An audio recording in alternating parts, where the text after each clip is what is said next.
Assalamualaikum warahmatullahi wabarakatuh. Pada kesempatan kali ini kita akan membahas salah satu dosa besar, salah satu yang sangat dilarang oleh Allah Subhanahu wa taala kepada kita, yaitu bunuh diri. Bunuh diri adalah perbuatan bodoh, perbuatan yang sangat tercela, serta menyebabkan kita nantinya masuk neraka. Mungkin kisah berikut akan memberikan pencerahan kepada kita bahwasanya bunuh diri itu memang awalnya sangat menyakitkan, lalu setelah itu kita akan mendapat laknat. Baru-baru ini kita sering dikabarkan dengan penyanyi yang baru mati akibat bunuh diri, akibat gantung diri. Di sini saya akan ceritakan bagaimana rasanya mati gantung diri. Cerita ini berdasarkan data jurnal Forensic Science yang terbit pada Juli 2007 yang mempublikasikan hasil analisis terhadap tubuh pria berusia 37 tahun yang gantung diri. Kira-kira prosesnya seperti ini. Pada detik ke-13, lelaki itu kehilangan kesadaran. 2 detik kemudian mulai kejang-kejang. Pada detik ke-21. Dalam 1 menit 38 detik, laki-laki itu kehilangan fungsi ototnya. Gerakan pernafasan perlahan turun dan akan berhenti pada menit kedua. Namun, baru pada menit ke-6, 5 pernapasan berhenti total. Setelah merasakan sakitnya tercekik, nyeri yang luar biasa menjalar ke tengkuk dan dada. Mata akan melotot dan terasa perih karena tekanan. Tekanan tersebut menyebabkan penyumbatan suplai udara dan pembuluh darah ke otak atau tekanan pada syaraf vagus.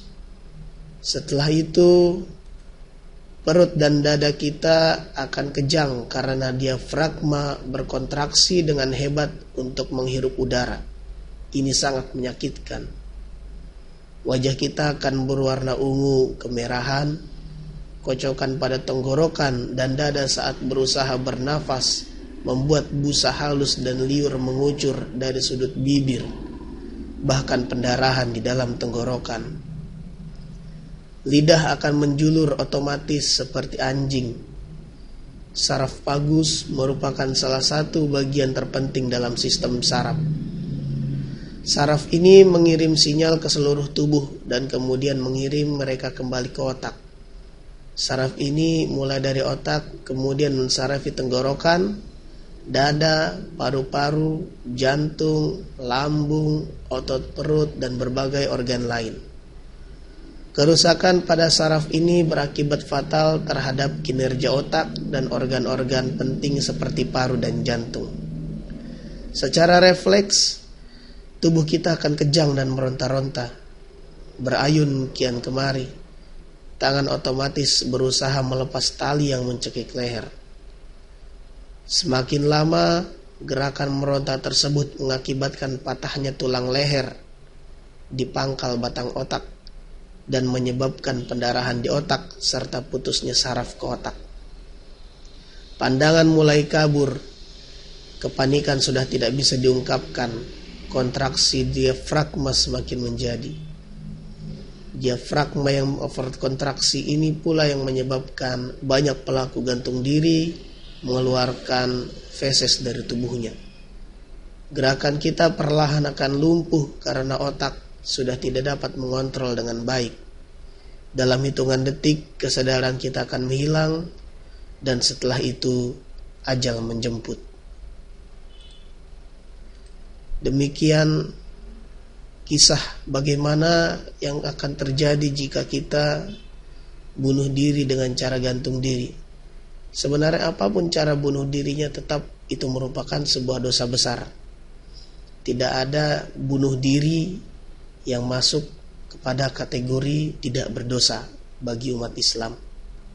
Sebagaimana Allah Subhanahu wa taala telah berfirman dalam Quran surah An-Nisa ayat 29 yang artinya, hai orang-orang yang beriman, janganlah kamu saling memakan harta sesamamu dengan jalan yang batil, kecuali dengan jalan perniagaan yang berlaku dengan suka sama suka di antara kamu, dan janganlah kamu membunuh dirimu, sesungguhnya Allah adalah Maha Penyayang kepadamu.